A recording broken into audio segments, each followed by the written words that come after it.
ராசாத்தி என தொடத்தான் லேசாக விரல் படத்தான் ஆறாத காயம் எல்லாம் ஆறி போகுமே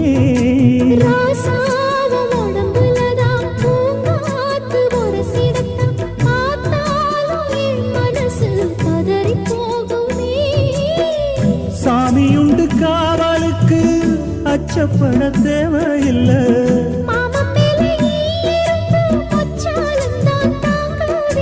கலையாத வாசம் நாம்